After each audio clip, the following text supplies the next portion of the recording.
Renowned motivational speaker God Gopal Das's wisdom has lit up many minds with his brilliant ideas and unmatched wit. The simplicity with which he wraps profound thoughts has left us mesmerized, and today will be no different. He will give us some insights into experiencing life in these unprecedented times. Over to you, sir.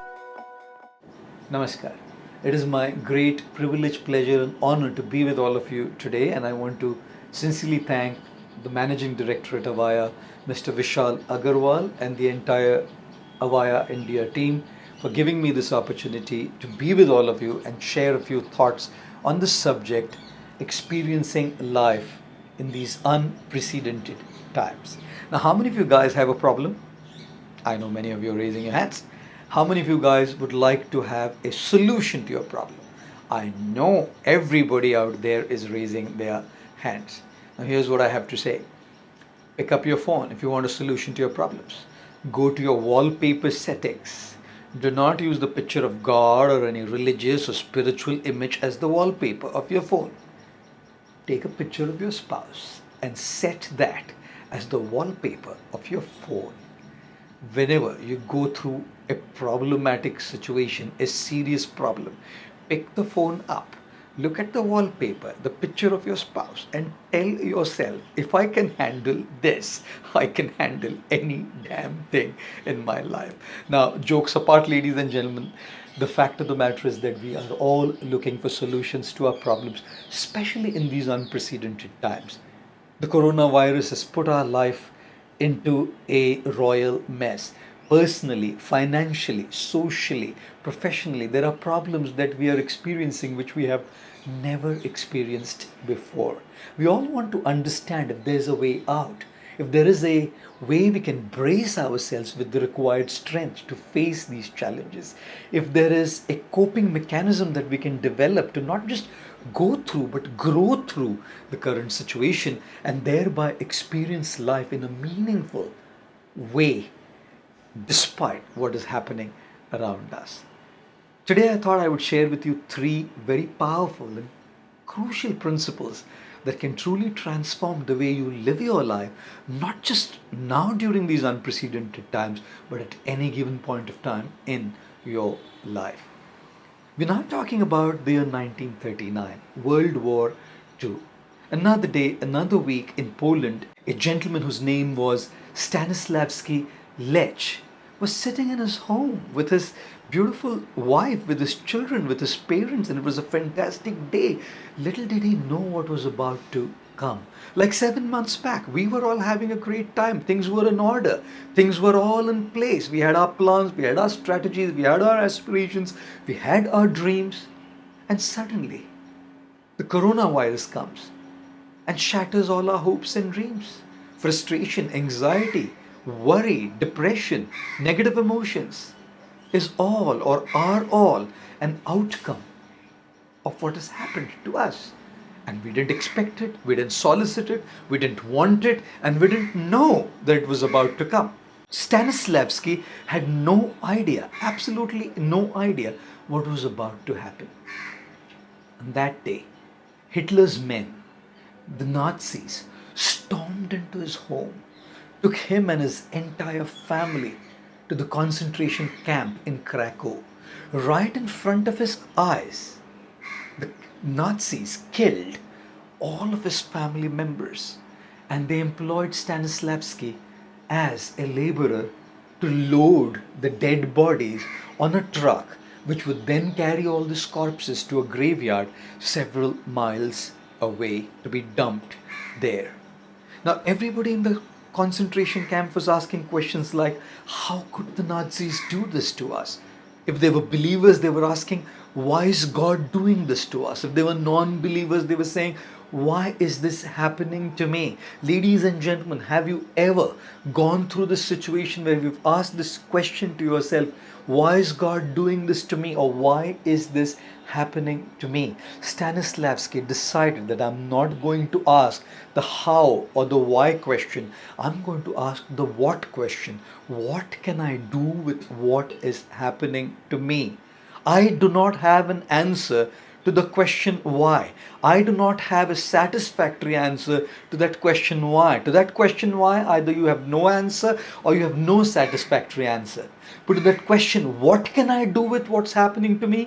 There is indeed an answer that we can find out, ladies and gentlemen. No lock maker has ever made a lock without a key. Why would a lock maker make a lock without a key? But when we ask that paralyzing question, why, we lose the ability to see the key which is lying right around us.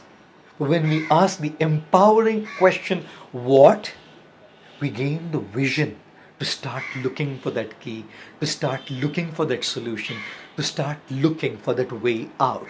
Stanislavski was looking for a way out because he had changed the nature of his question. When you change the nature of your question, when you shift your question from why to what, you are empowered to start experiencing life in a different way.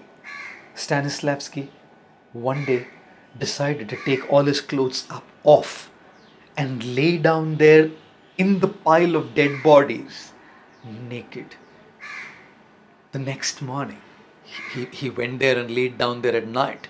He had to go through the stink of the rotten flesh of the dead bodies and be under that pile for hours before somebody would come and dump him on the truck, considering him to be a dead body like other dead bodies. Who said life would be easy? There's difficulties, there's problems, there's struggles, there's pain.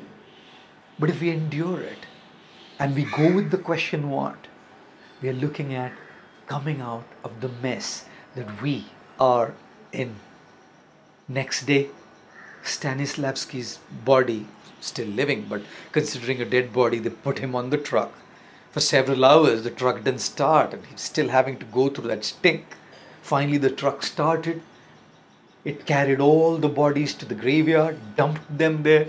Stanislavski waited till evening, and when the night fell, he emerged out of that pile of corpses and ran for 25 miles from captivity to freedom, from hopelessness to hope, from chaos to order, from depression and frustration to try to finding meaning and purpose in what he was doing in his life.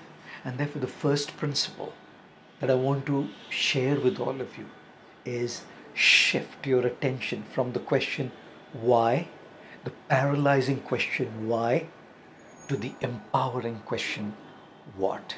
And you will see that the experience of the current situation will be different. Why? Because you're not just dealing with something that's frustrating you. You're dealing with something where there is some hope, where there is a ray of light. The second principle that I wanted to share with all of you is this. Now, how many of you guys have had like a dhania patta, coriander leaf stuck in your tooth ever? I know some of your hands are going up. How many of you have ever had the tail of the fennel seed, saunf ki poonch, ever stuck in your tooth? I know some of your hands are going up. How many of you had the fiber of mango pulp, aam ka fiber, stuck in your tooth during the mango season? I know you're raising your hands. How many of you have ever had the bhutta ka, that fiber, you know, the barbecued corn stuck in your tooth? I've chosen my examples very well, isn't it? Now, when you have something stuck in your tooth, trust me, the nature of the tongue is that it keeps going there, isn't it? Whenever something's stuck in the tooth, the tongue keeps going to where something is stuck. Now, of course, we should take that stuff out. Undoubtedly, we should remove what's stuck in our tooth. We either use the toothpick, or we use dental floss, or we use interdental brushes, or we just flush our mouth or gargle, but we want to take that out. Certainly we should. But there are 31 other teeth in the mouth, ladies and gentlemen, when nothing is stuck. The nature of the tongue, the default setting of the tongue is to constantly go to where something is stuck. Why can't the tongue go to the 31 other teeth in the mouth and say, hey, there's nothing stuck here, amazing. Hey, there's nothing stuck here as well. Amazing celebration. But just like the tongue, the default setting of the mind is also to constantly keep going to our problems, to constantly keep going through our curses, to constantly keep going through the negatives that are happening in our life. And I'm not saying we shouldn't deal with them, but you must know that there are certain things that are just beyond our control, ladies and gentlemen. So whenever we find that there's something stuck in our life, definitely try to deal with it. But at the same time, remember, it is important to also take our mind to the 31 other parts of our life when nothing is stuck. We are blessed.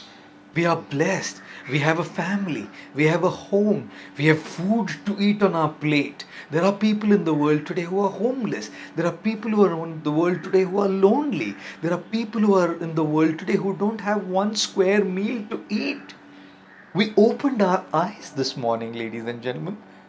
I often say the last night was the last night for a few, but we opened these two precious gifts this morning, our eyes, and we've gotten a second chance to live beautifully. And in that second chance to live beautifully, would we allow our mind, like the tongue, to be in its default setting, constantly focusing on our problems and issues? When you focus on your curses, the experience of your life is bitter and negative. It's frustrating, worrisome, depressing, and negative. But when we shift our attention from our curses, from our problems, to our blessings, and there are ample blessings in our life, which is precisely why gratitude is a very empowering virtue to change and transform the experience of our life. Ladies and gentlemen, it is important that we start practicing gratitude, because it's not the happy people who are grateful, it's the grateful people who are happy. So, my second principle is shift your attention from your problems to the positives, from your negatives to the positives, from your curses to your blessings, and feel empowered to live a satisfying life as you definitely deal with the issues that are at hand. And here's my last and my third principle. There's a beautiful African proverb. It says, if you want to walk fast, walk alone. But if you want to walk far, walk together. In the journey of our life, we don't want to walk fast. We want to walk far. And if we want to walk fast, we can just do it ourselves. But if we want to walk far, ladies and gentlemen, we need to walk together.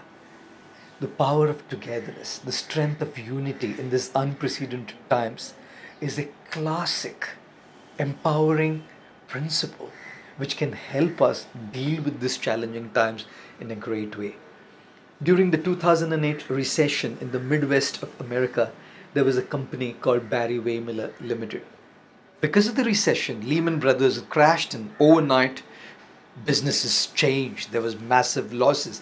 Barry Wehmiller Limited, this company in the Midwest of America, was a small-sized manufacturing company, and overnight they lost 30% of their standing orders, which meant a loss of $10 million. The then CEO, Bob Chapman, called for a board meeting and asked his board members, what do we do to recover these losses? The obvious answer was layoffs, because we cannot afford these human resource. We cannot afford the manpower in this massive financial recession. Not because we are bad, not because we don't want them, but we just can't afford them. Bob Chapman asked them a question. Would you, if you have a financial problem personally, would you lay your wife off? Now, I know some of you guys may probably raise your hands to lay your wife or your husband off during a financial crisis. Jokes apart. Would you lay your spouse off? Would you lay your children or your parents off, saying, sorry, we have a financial crunch, we can't take care of your needs, please go your way and take care of yourself? Would we do that? No. Why? Because we consider them as our family. We have deep, genuine relationships with them. Bob Chapman said to the board, every employee here at Barry Wehmiller Limited is not an employee, they are family members. They've been with us in our good times, and we will be with them in our bad times as well. He called for a meeting of everybody in the company, from the president to the resident, from the CEO to the rank and file. And Bob Chapman, of course, Bob was himself the CEO, from the highest ranking position to the lowest ranking position. He came up to the dais and said, be assured, nobody is going to be laid off due to the losses that we are suffering owing to the current recession that's going on all over the world. Isn't it good for all of us put together to suffer a little bit together than for some of us to suffer a lot by being laid off? And that's when Bob Chapman came up with a program which came to be popularly known as the furlough program. He said to them, let us all go on an unpaid holiday of 8 weeks. We don't have to go for all the 8 weeks together. We can take those 8 weeks anytime. But if all of us go on an 8 weeks of unpaid holiday, we will be able to recover our $10 million losses. Guess what happened? The morale of the company went up. Everybody felt that our leadership cares. Because don't they say, I don't care how much you know until I know how much you care. They felt cared, they felt valued, they felt accepted, they felt a sense of belonging to the family at Barry Waymiller Limited. The morale went up, and guess what? People started trading. People who were in good positions started talking to people who were not in such good positions. And they started saying, look, I know your family situation.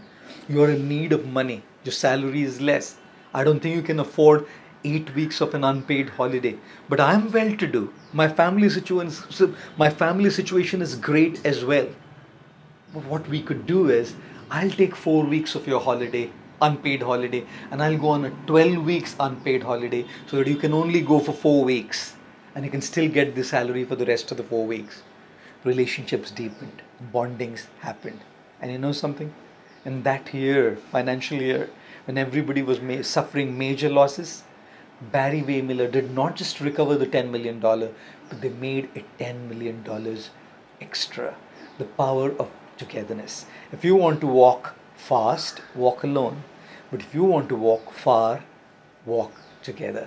Our experience of our life changes, ladies and gentlemen, when we shift our attention from just doing it all myself to doing it all together. And therefore, when we are talking about experiencing life in these unprecedented times, or at any point of time in life, always remember these three crucial principles. Number one, shift your attention from the paralyzing question why to the empowering question what.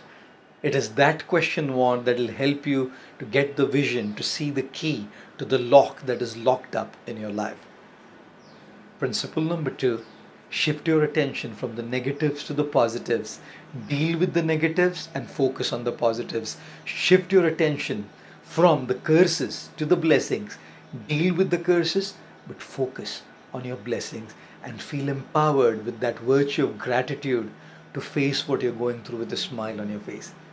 And last but not the least, the third principle is shift your attention from doing it yourself. Your powers, your abilities are limited, to doing it together. It is in that power of togetherness that we can face these unprecedented times and come out of it and emerge victorious. I wish all of you all the very best, sending you loads of prayers and best wishes.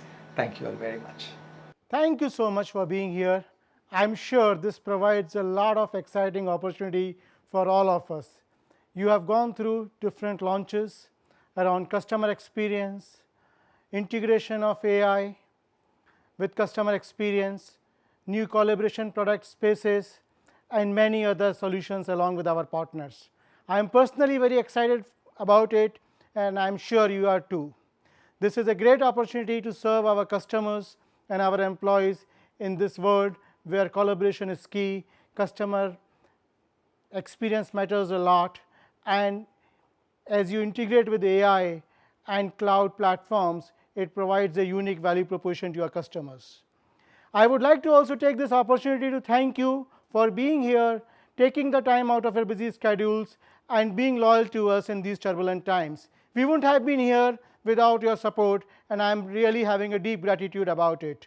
I would like to see you soon. I'm itching, and as soon as the lockdown opens, I'm very keen to meet you in person. With that, thank you so much.